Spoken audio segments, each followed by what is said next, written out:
अस्सलाम वालेकुम व्यूअर्स, बिस्मिल्लाहिर्रहमानिर्रहीम। आज हम बात करेंगे इन्वायरमेंट के हवाले से। हर साल 5 जून को वर्ल्ड इन्वायरमेंट डे सेलिब्रेट किया जाता है, जिसका मकसद इन्वायरमेंट के हवाले से लोगों के अंदर अवेयरनेस क्रिएट करना है।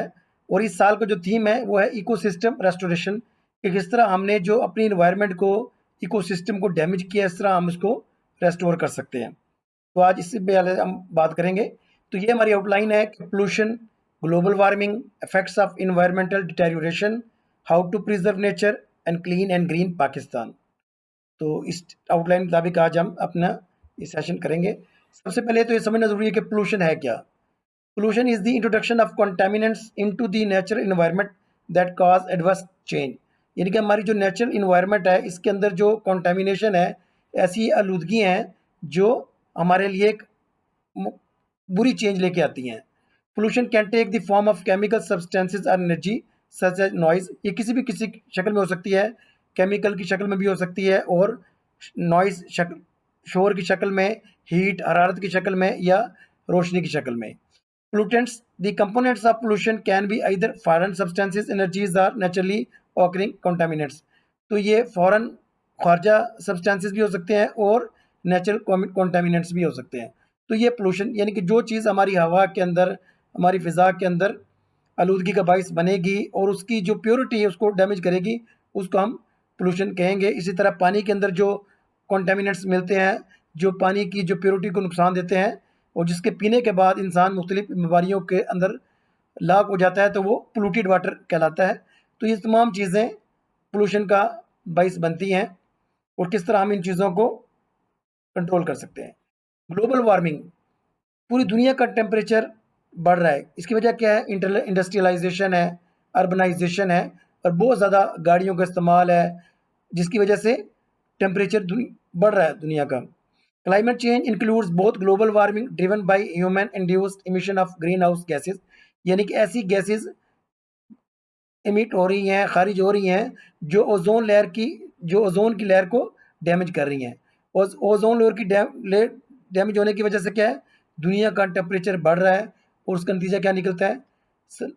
ग्लेशियर पिघलते हैं, सैलाब आते हैं, और हमारा जो वेदर के पैटर्न्स हैं वो अनस्टेबल हो जाते हैं। ये जो इन्वायरमेंटल डिटेरियोरेशन है, माहौलियाती जो खराबियाँ हैं, हम पे क्या क्या असरात इनके मुरतब होते हैं, इस पर देखते हैं। इंक्रीज पॉवर्टी, डेफिनेटली जब सैलाब आते हैं तो फिर क्या होता है? पूरा इंफ्रास्ट्रक्चर तबाह हो जाता है, बहुत सी फैक्ट्रीज का नुकसान होता है, स्कूल्स को नुकसान होता है, हेल्थ हॉस्पिटल्स को नुकसान होता है। तो उसका नतीजा क्या होता है कि बहुत से वसाइल जो लोगों की वेलफेयर पे लगने थे वो दोबारा इंफ्रास्ट्रक्चर पे लगते हैं। तो इससे क्या होता है? इंक्रीज पॉवर्टी बढ़ती है, ओवर क्राउडिंग बढ़ती है। डेफिनेटली जब हमारे रिसोर्सेज ज़ाया हो जाते हैं तो पॉपुलेशन के हिसाब से रिसोर्सेज मैच नहीं करते, तो फिर ओवर क्राउडिंग का बाइस बनते हैं। फेमिन, कैद साली की सूरत हाल हो जाती है, जब फसलें तबाह हो जाएंगी, ठीक है, वसाइल कम होंगे, पानी कम मिलेगा, तो फिर क्या होगा? हम इतनी खुराक नहीं होगी जो आबादी के लिए ज़रूरी है, तो फिर कैद वाली सूरत हाल होगी। वेदर एक्सट्रीम्स होंगे, सख्त गर्मियाँ होंगी, सख्त सर्दियाँ होंगी, स्पेशीज़ लॉस, बहुत सी ऐसी जो मखलूक होगी जो नापैद हो जाएगी। Acute and chronic medical illness, ये जो इन्वायरमेंटल डिटेरियोरेशन है, जो फ़ज़ाई आलूदगी है और तरह की जो पानी की आलूदगी है, तो क्या हमारे लिए बहुत सी मेडिकल इलनेस का बाइस बनेंगी।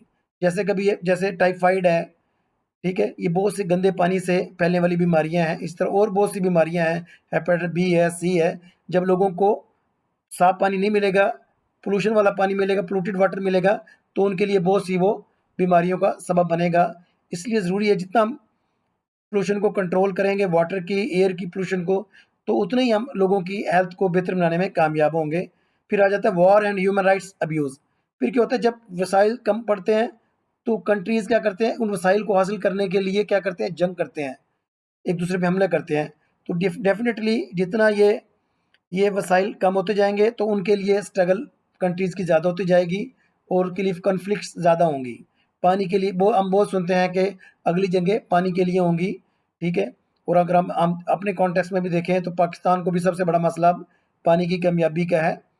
तो जिसको हल करने के लिए मुख्तलिफ डैम्स के बनाने का मनसूबा बनाया जा रहा है और उस पर वर्किंग हो रही है कि किस तरह हम अपने पानी को बचा सकें और उसको इस्तेमाल कर सकें अपनी नेशनल डेवलपमेंट के लिए।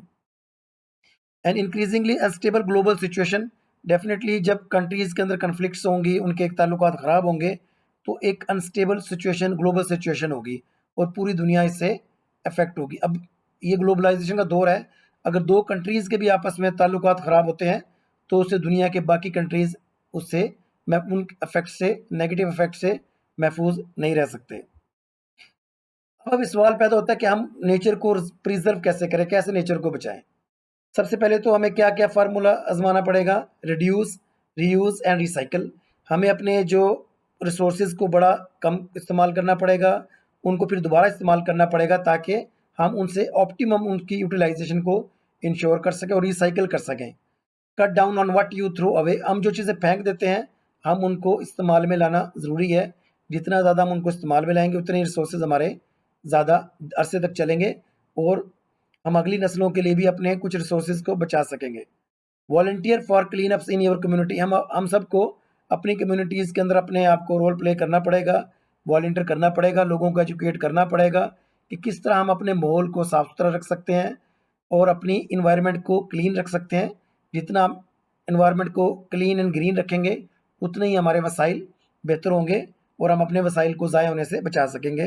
कंजर्व वाटर, वाटर को बहुत ज़्यादा एहतियात के साथ इस्तेमाल करना ज़रूरी है और उसको जो है ज़ाया से बचना चाहिए। फ़र्ज़ करो हम वज़ू करते हैं या ब्रुश करते हैं तो हमें टूटी को उस वक़्त बंद कर देना चाहिए जब हम वो इस्तेमाल नहीं कर रहे। तो जितना हम पानी को बचाएंगे या हमारी आइंदा आने वाली नस्लों के लिए पानी रहेगा और वो इन वसाइल से फ़ायदा उठा सकेंगे। चूज़ सस्टेनेबल, यानी कि हमने जितनी भी प्लानिंग करनी है उसको सस्टेनेबल करना है और सोर्सेज को इस हद तक इस्तेमाल करना है कि हमारी जो कमिंग जनरेशन्स हैं उनके लिए भी बेहतरीन सोर्सेज अवेलेबल हों और बेहतरीन उनके लिए इन्वायरमेंट हो और इकोसिस्टम उनके लिए बेहतरीन हो। शॉप वाइजली, और हमें ऐसी चीज़ों पे खर्च करना चाहिए जो हमारे लिए इंतहाई ज़रूरी हैं और जो इन्वायरमेंट फ्रेंडली हैं। जो चीज़ें इन्वायरमेंट के लिए नुकसानदेह उनको हमें ख़रीदना नहीं चाहिए। Use long lasting light bulbs, ताकि ऐसे लाइट्स हम खरीदें जो एनर्जी एफिशिएंट हो और ज़्यादा अरसे तक चलें। जितना एनर्जी एफिशिएंट होंगी उतनी एनर्जी हमारी कम कंज्यूम होगी और हम अपने रिसोर्सेज को बचा सकेंगे। प्लांट ए ट्री, तो जितने ज़्यादा दरख्त हम लगाएंगे तो उतना ही हम टेम्परेचर को कंट्रोल कर सकेंगे। अगर आप देखें बहुत सी जगह पे जहाँ पे ग्रीनरी होती है तो वहाँ पे टेम्परेचर कम होता है। अदरवाइज़ क्या है, जितनी अभी टेम्परेचर है, बहुत से सिटीज़ हैं सिंध के, पंजाब के, ठीक है, जहाँ पे अभी जो ट्रीज़ नहीं है उस मिकदार में, फॉरेस्ट उस तरह की नहीं है, तो फिर वहाँ का टेम्परेचर बहुत ज़्यादा बढ़ा हुआ है। उस टेम्परेचर को कम करने के लिए क्या करते हैं हम, एसीज़ का, एनर्जीज़ का इस्तेमाल करते हैं जो बहुत ज़्यादा रिसोर्सेज लगते हैं। वो जो एसी चलाने के लिए हमें बहुत ज़्यादा महंगी बिजली इस्तेमाल करनी पड़ती है, वो बिजली अगर हम बचा सकें अपने ट्रीज़ को लगा के तो एयर कंडीशनर खर्चा बचाएंगे। वही एनर्जी हमारी इंडस्ट्री में इस्तेमाल होगी, जो इंडस्ट्री के लिए ज़्यादा पावर मिलेगी, इलेक्ट्रिसिटी मिलेगी और उनके लिए सस्ती चीज़ें तैयार करने में आसानी होगी, जो जिससे फिर क्या होगा, हमारी जो प्रोडक्ट्स हैं एक्सपोर्ट के लिए दूसरे ममालिक के लिए अच्छे रेट पे अवेलेबल होंगी। तो हम बाकी कंट्रीज़ के साथ, इंडिया के साथ, बांग्लादेश के साथ भी कम्पीट कर सकेंगे कि अगर हम अपने जो वसाइल हैं, अपनी एनर्जी है, क्योंकि पाकिस्तान के अंदर जो ज़्यादातर बिजली जो पैदा हो रही है अभी वो फ्यूल पे पैदा हो रही है, पानी के बजाय, ठीक है। तो फ्यूल की मद में, ईंधन की मद में हम बहुत ज़्यादा बचत कर सकते हैं अगर हम प्लांट्स को लगाएं और एसी का इस्तेमाल हम रिड्यूस करेंगे। जितना हम टेम्परेचर को कंट्रोल करेंगे उतना ही हमारा बेहतरीन हमारी बचत होगी और हम अपने वेदर को ह्यूमन फ्रेंडली बना सकेंगे।